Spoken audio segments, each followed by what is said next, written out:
They're good. Shkoyach, thank you so much. Okay, we're going to learn now the laws of Tzitzit. And what we're going to do is, we're going to study... Oh, Shalom Aleichem, how you doing? Fantastic, how you doing? Now, fantastic. It was fantastic. It just got fantastic. Okay, we're going to do 3 things. We're going to look at the source of the mitzvah of Tzitzit, something with which we are all familiar. In fact, we said it just a few minutes ago at Ma'ariv, the source of the mitzvah of Tzitzit. Then we're going to learn some halachot pertaining to Tzitzit, and then I want to share 2 ideas about Tzitzit, one from the Maharal from Prague, and the second idea from the Shem Mishmuel, Rav Shmuel Bornshin of Sokochov. So there are 3 sections. We're going to... Is Ukraine? It is Poland. We're going to start with the source of Tzitzit. They're fairly well-known verses that appear in the book of Bamidbar. I'm going to read the verses because this is really where it all comes from. Vaydaber Hashem el Moshe lemor. God spoke to Moshe and he said to him, Daber el bnei Yisrael, speak to the Jewish people, v'amart alehem, say to them, v'asu lahem, they should make for themselves tzitzit. You see that? Al kanfei piktihem, the tzitzit should be, Shalom Aleichem, how you doing? Oh, so much light coming into the room. What a pleasure to see you. Why, who walked in? You came in. You are the light. You have to believe it. That's true. That's not contradictory. Okay. Asul lahem tzitzit, make for yourself tzitzit. Al kanfei piktihem, on the corners of your garments. Ledorotam, full generations. V'datnu ala tzitzit hakanaf, and you should put on this corner patil techelet. Do you know what patil techelet means? A thread. Patil, a thread of techelet, blue. Light blue. Exactly. Isn't that amazing, David? It's amazing. Yeah. It's a verse. Amazing times. We live in amazing times. You read a verse, and there's a guy sitting here that's doing mamash that. Vayalachem letzitzit. No. Vayulachem, but that's not going to be our topic for today. Vayalachem letzitzit. These will be for you the tzitzit. Uriitem otam, and urita oto. Sorry, you should see it. And when you see it, when you see your tzitzit, uzachartem et mitzvot Hashem. Remember the commandments of Hashem. Va'asitem otam. Don't just remember them, do them. V'lo taturu, and you won't. We're going to come at the end to these words. V'lo taturu acharei levavchem v'acharei nechem asher atem zonim achareihem.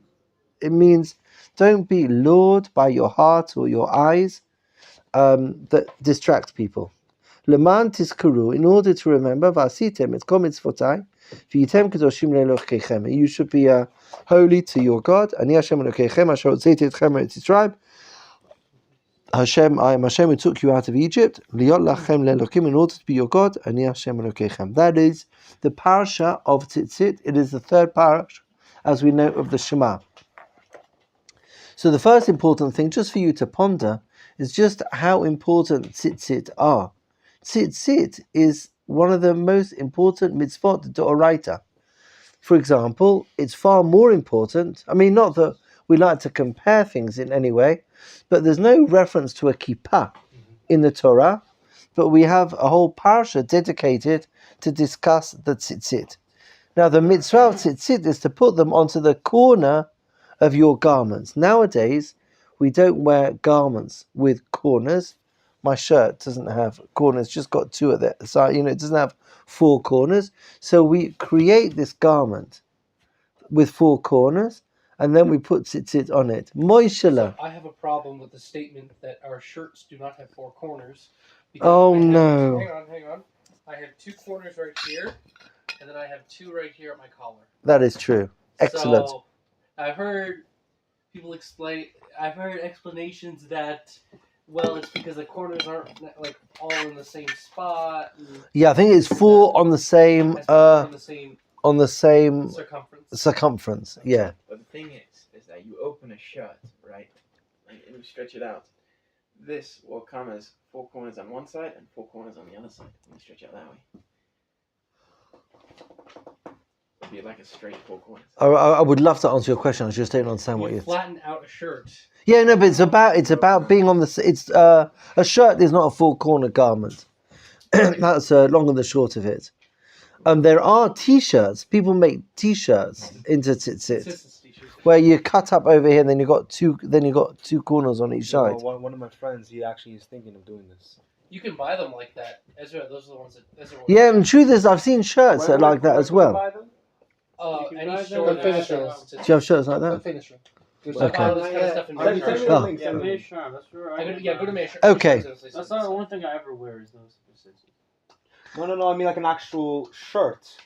On top, like an actual shirt that has like the things cut up on the side, and you wear the tzitzit. Right. So, I mean, there was a time when people would just have tzitzit hanging on their clothing. It's important to know that what we do today, this garment that I've got over here, which we call the tzitzit, is a four-cornered garment in order to allow me to wear tzitzit.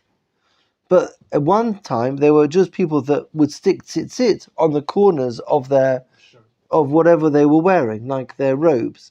It just happens to be that the way that we dress today means that we do not have these four corners, like a Cloak. cloak. We don't wear a poncho. I was looking for that word. Was that? Thank you. Exactly. That would need tzitzit. That's a four-cornered garment, which would certainly need tzitzit, but we don't, I imagine others as well, don't wear that so much. But if I did wear a poncho and I had tzitzit on it, obviously I would not then wear tzitzit under that. You follow? I wear this garment because I'm not wearing a garment with tzitzit. But wearing a poncho would require tzitzit. Correct, Yes. correct. But once I got that, that's my tzitzit. That's all. Yes, okay. So that's the mitzvah in the Torah, the mitzvah of tzitzit, as it appears in the Torah. I wanted just to add one little thing to this mitzvah, and that is to read from the Sefer HaChinuch. The Sefer HaChinuch is a lovely book that goes through, I'm looking over here, it's of use to people who are in the room, but less for people not. There, can you see on the second shelf? That is a whole shelf of Sefer HaChinuch. It's a book that goes through, as you may well know, goes through all of the 613 mitzvot, and he has like 4 items that he discusses on each of the 613 mitzvot. He talks about what the mitzvah is, then a little bit of details of the mitzvah, and then he has shoresh ha-mitzvah, which is like the essence, like the purpose of the mitzvah, and then whether it if it applies today or not. You always find on every mitzvah four sections. So in our context, the most interesting of those 4 sections is the section that talks about the basis of the mitzvah. He calls it Shorashei HaMitzvah. You'll notice in each of the 630 mitzvot, there will be a paragraph on each one of them, and that paragraph will begin with the words Shoresh HaMitzvah.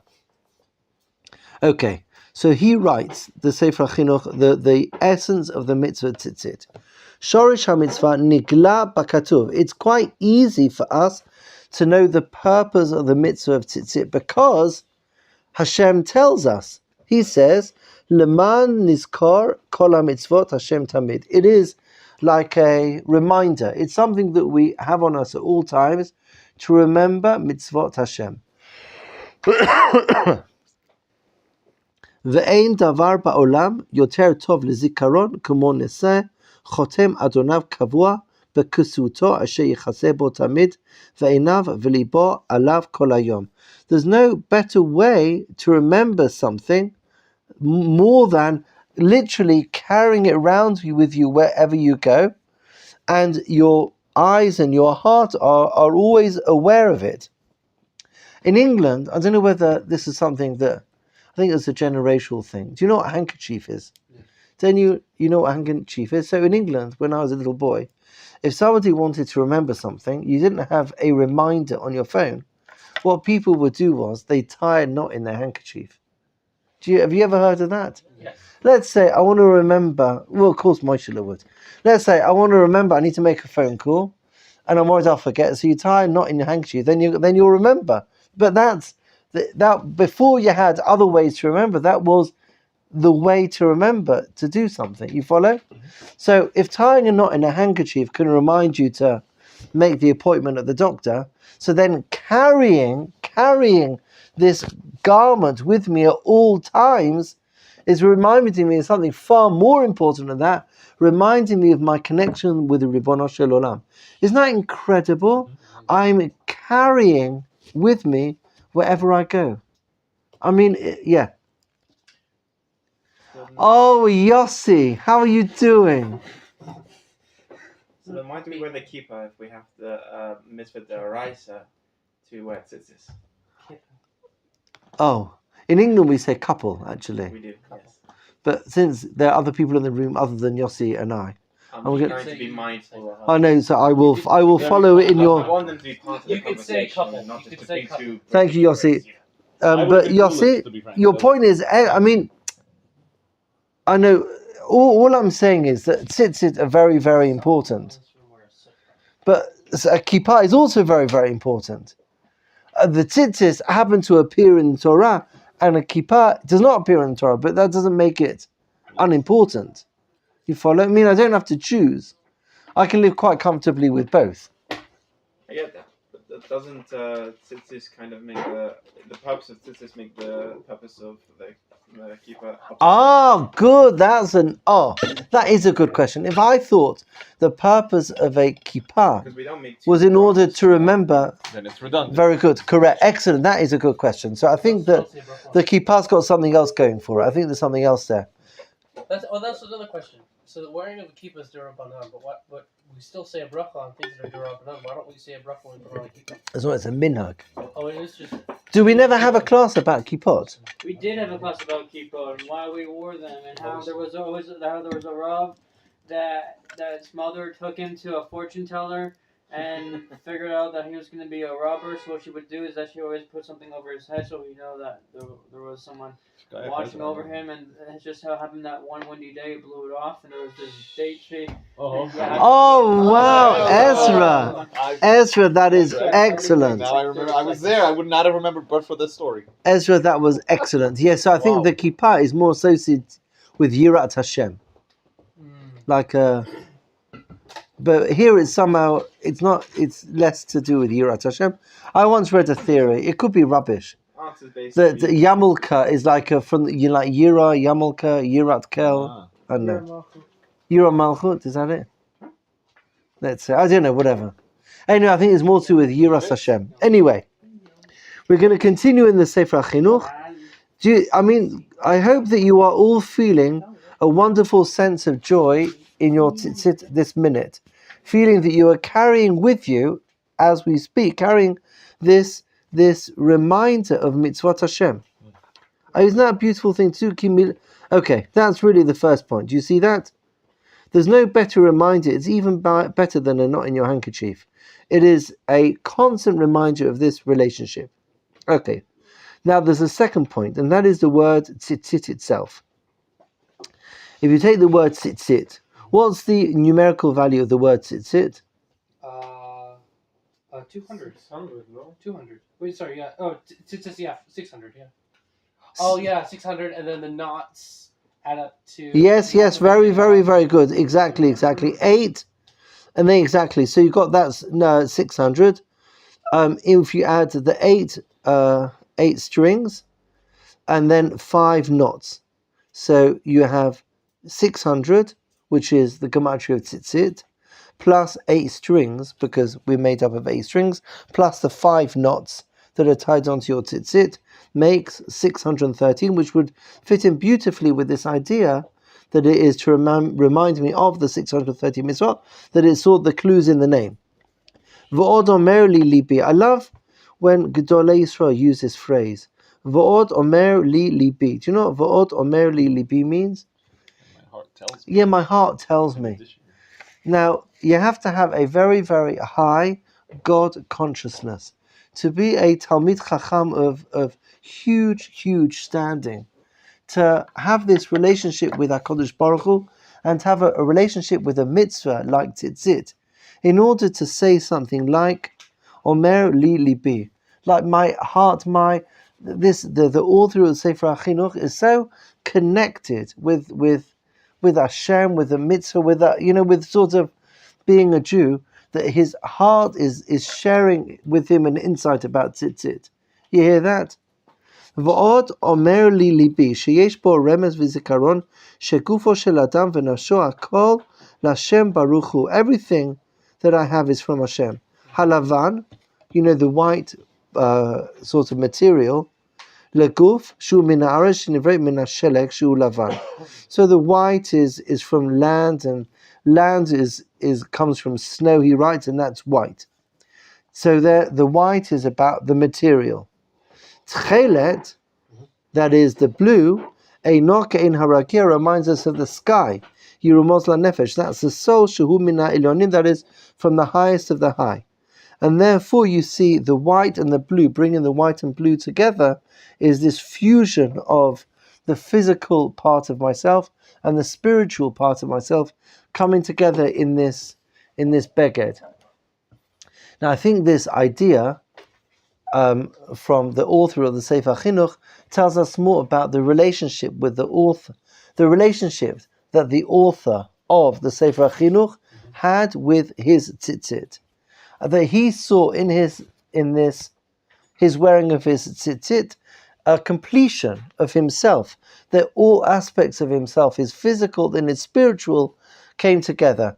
So the analogy sounds a little far-fetched. The white is the snow is land, blue is the sky is the neshama, but it's more him sharing how he feels. You follow what I'm saying? Mm-hmm. How he feels in his tzitzit. Okay, that is the Sefer Chinuch. So we've got the parasha of tzitzit from the Shema, and then the insights of the Sefer Chinuch as to the significance of the mitzvah. Okay, any questions until now? Joy, happiness? Okay, I want to learn some halachot pertaining to tzitzit now. Okay, we're going to go through a couple of halachot from the Shulchan Aruch. Of course, it takes up more than one siman in Shulchan Aruch, but I'm going to just share with you some halachot, and I'm going to add some that are not mentioned here as well. Okay, so in source number 3 we're told, Im ein adam lovesh talit, bat arba knafot, eino chaya b'tzitzit. Meaning, the chiyuv is on the clothing, not on the person. You follow? I don't have a mitzvah to wear tzitzit, but if I'm wearing a 4-cornered garment, I need to put tzitzit on it. You follow? So there is no mitzvah to wear tzitzit. It's only if you're wearing a garment with 4 corners. Correct.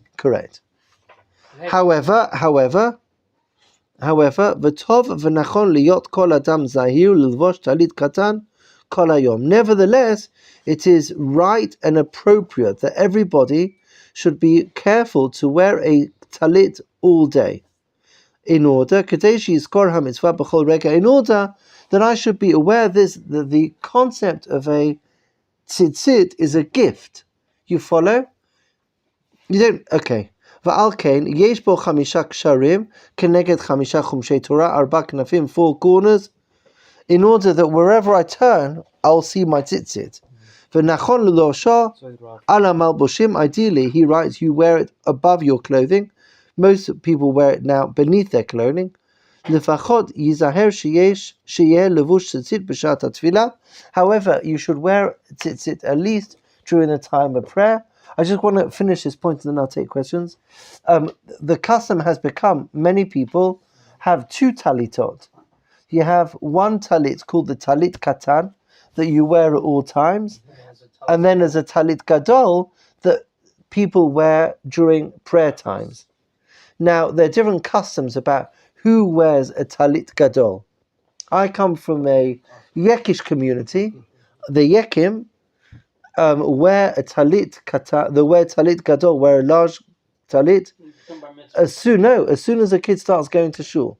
So you could have an 8-year-old, a 9-year-old wearing a talit gadol. Oh, I thought I guess I had this sort of misconception that Ashkenazim just wait till marriage. No, then Sfaradim start wearing a bar mitzvah, I think, and then the Ashkenazim who are not Yekim start wearing a talit marriage.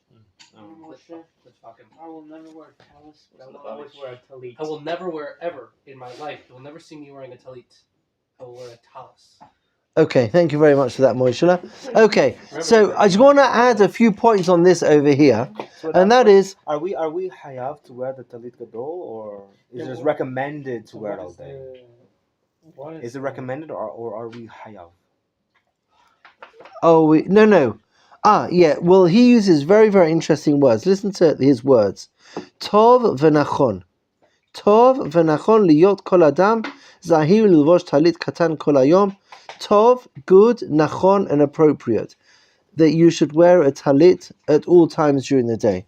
So I would, it is certainly appropriate to wear a talit at all times. It is important to know technically, just for your knowledge, that the mitzvah is on the four-cornered garment, not on a person. Let's say if I eat an apple, so then is that a good example? It's not a good example. There are certain things that are a mitzvah on a person.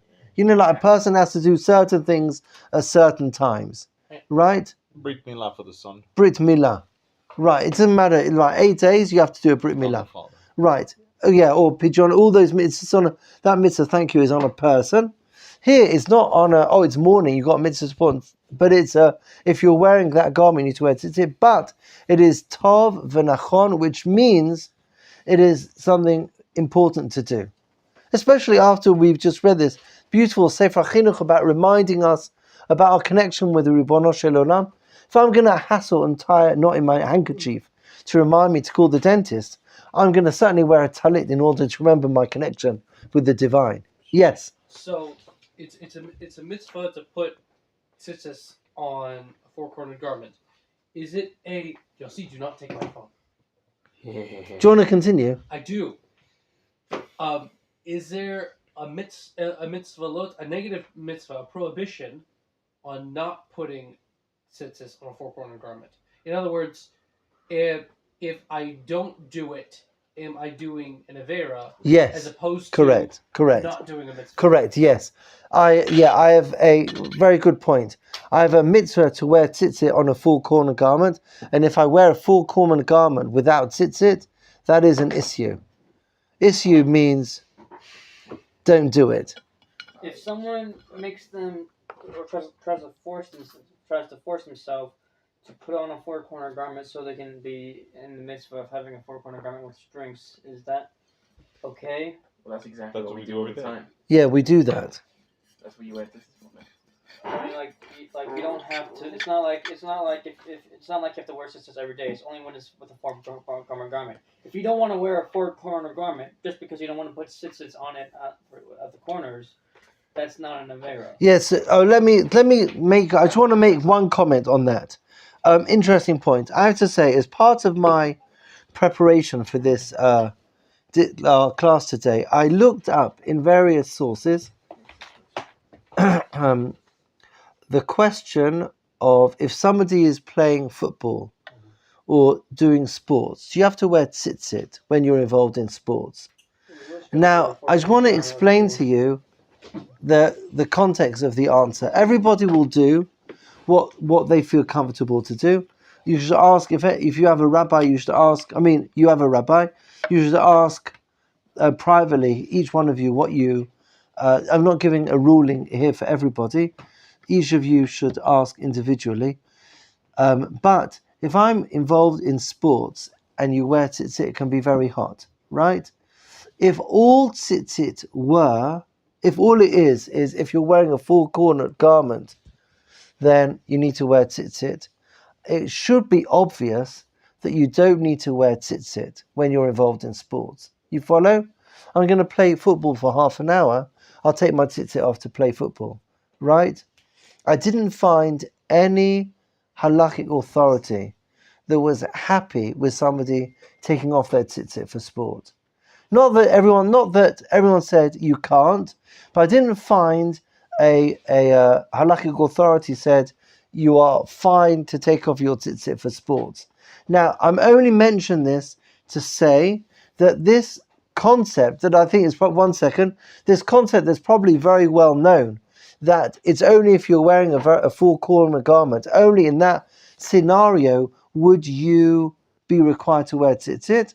I think the mitzvah of tzitzit has become much more significant than that. The Shulchan Aruch Tov v'Nachon, that we have an opportunity in wearing tzitzit to, to sort of, reach amazing things, and therefore, why would you not do that? Yes. So, in a game like sports, I'm sure the Rav has played, or has even... Yes, I was quite a football player in the past. Yeah. Has seen a sports He doesn't know what football like is. football or rugby. They can get quite physical, and it's possible that in the process of playing the sport, one of the knots could become ripped off, or strings could become damaged to the point where it doesn't fulfill the mitzvah. So now you go from, well, I'm fulfilling the mitzvah of tzitzis, to which even though I could have not worn tzitzis, to I'm now wearing a four-cornered garment without tzitzis. Yeah. And there's such excellent a point. possibility that it could be damaged. Maybe not in any individual game, but let's say especially if you play professional sport, over the course of your career, what are the chances that it's going to happen at least once? Sure. No, I hear that. I'd say soccer player wearing tzitzit. I wish that was the conversation. It would be wonderful to see a soccer player wearing tzitzit. Yeah, I have to say. Yeah, they would have to be rolled up, tucked up, but Yeah, I think it is possible. I have to say, I am such a sporty. So therefore it's hard for me to relate to any violence. I was normally at the side. If someone's in a situation, I'll break it down. No, I understand. In a situation where we have a reasonable expectation that their tzitzis could become damaged and made not kosher.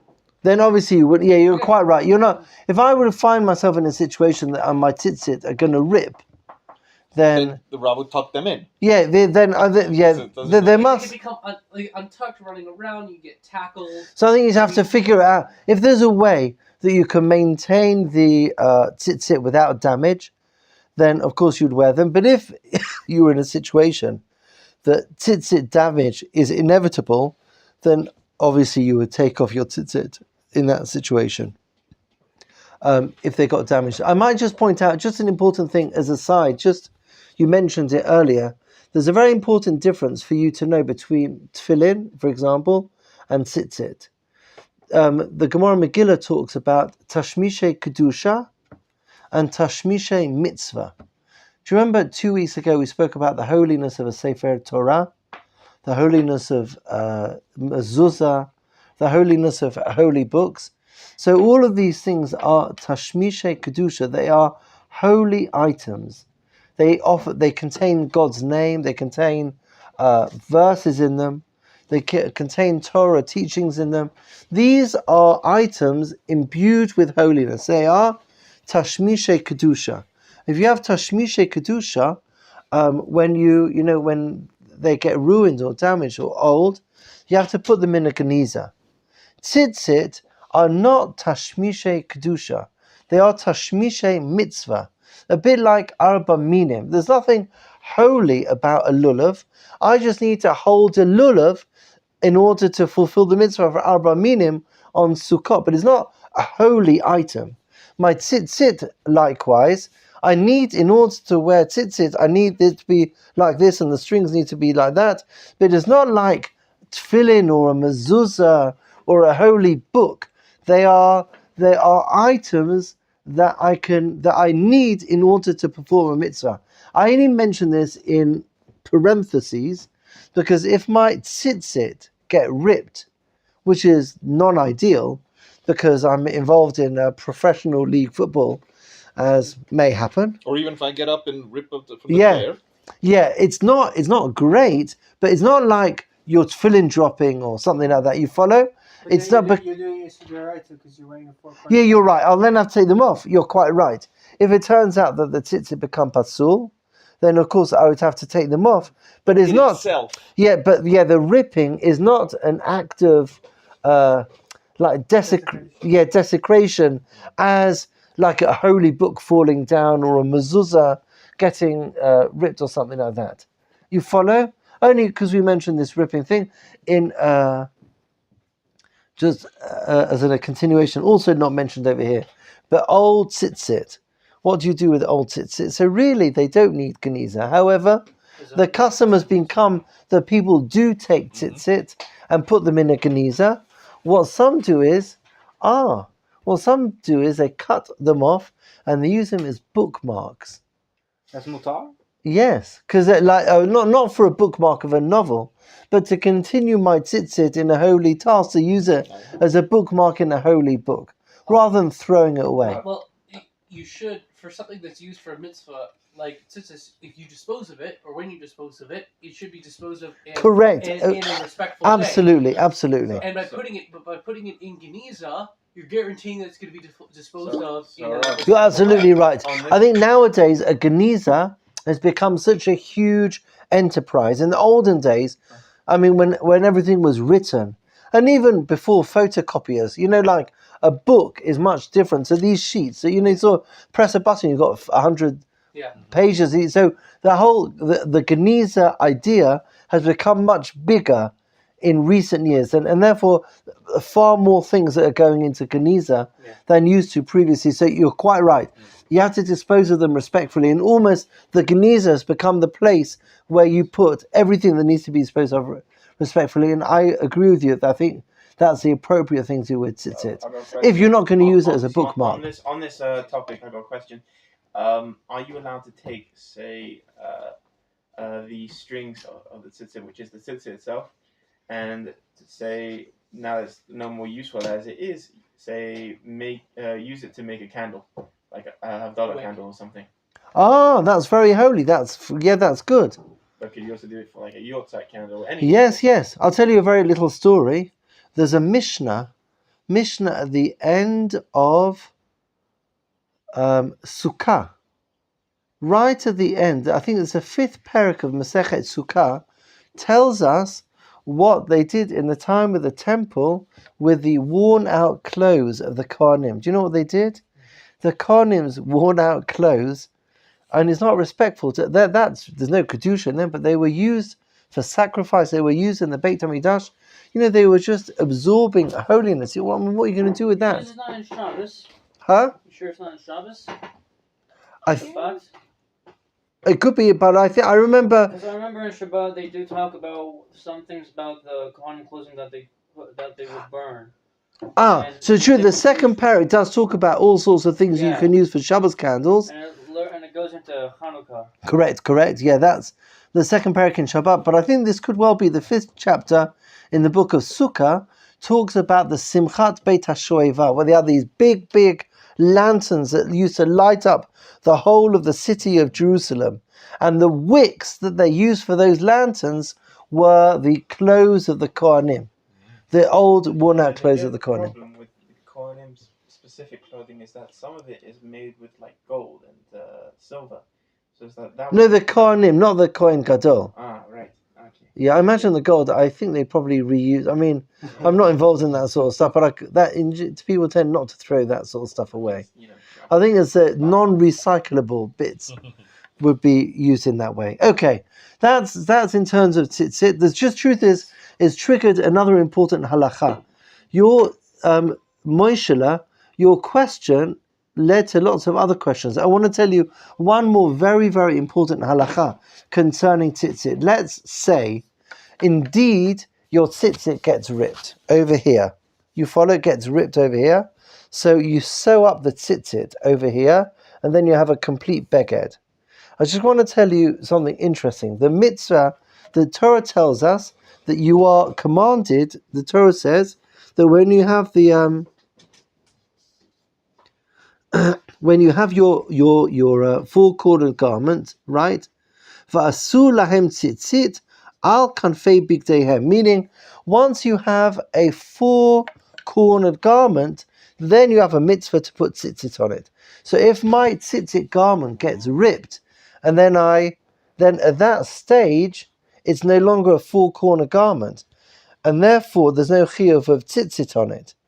So therefore, when I sew it up and it becomes a full corner garment, it's only once the beged becomes a full corner garment that I'm required to do tzitzit on it. So what I would need to do is, if my tzitzit get ripped, I need to sew it up, then undo the tzitzit, and then redo the tzitzit, because the mitzvah of tzitzit is asur lahem tzitzit al kanfei bigdeihem. You need to have the full corner garment complete before you put tzitzit on it. You follow? Okay, that was just Moishala. Thank you so much. Okay, I didn't ask the question. you did. Okay, just let's just talk maybe we'll talk about the lengths of the strings very, very briefly, and then we're going to go to some chassidut at the end. Okay. Did like two ideas I found quite powerful about the idea of tzitzit. Okay, I'm sure there are many more, but these are two that I read and resonated. Okay, in source number 5, okay? Minyan chutei tzitzit b'chol kanav. There are 4 strings on each corner. You've folded over, which makes 8. V'mosif pasul. If there's more than 8, then it's pasul. So it needs to be 8 strings on each one. Now, just for you to know, the strings should be from the end of your garment. The string should be about 24 centimeters long. It should be about 1/3 knot, 2/3 string. Okay? If it's more, that's fine, but it should be at least 24 centimeters in total, approximately 1/3 and 2/3. Now, what happens if it gets ripped? What happens if not the beged, but the strings get ripped? Im nifsaku kol chutei haknaf v'nishtayer bahem kedei anivat kol hachutim ha'pesukim biyachad kasher. Ve'im lo nishar kedei aniva afilu b'chut echad shenifsak kulo pasul. Hilkach. Kivan shekol echad kaful lishnayim, im nifsaku shnei rashim pasul. Shema nifsak chut echad. Okay, do you follow what he was saying there? Really, although there are 8 strings hanging down here, let me show you. See, there are 8 strings hanging out here, right? Really, even though there are 8, it's really 4 pieces of string, right? Now, if one of them gets ripped on this side, so it's going to be short, right? But since the other side is still long, it's okay. You follow? And if 2 are ripped on this side, that's also fine, because I still got them long on this side. But if one is ripped on this side and one is torn on that side, you see on each side, I don't know if that could be the same piece of string. And because that could be the same piece of string, then that piece of string would be too short, and then I would need to fix my tzitzit. You follow? Does that make sense to you? Okay, that's what he was saying over here in source number 6. Okay, I know there's far, far more we can say about tzitzit. There's also how you tie them. There's, Ashkenazim, I know that we do 6, 7, 11, 13. It's 7, 8, 11, 13. Is it 7, 8, 11, 13? Thank you so much. 7, 8, 11, 13 is what we do. There are many other Ways, yes. There are many other models of how to tie the tzitzit. When you tie your tzitzit, you need to tie them l'shem mitzvah tzitzit. You have to be aware of what you're doing when you're doing it. But in terms of halachot pertaining to tzitzit, I'm going to conclude that section unless there are any more questions.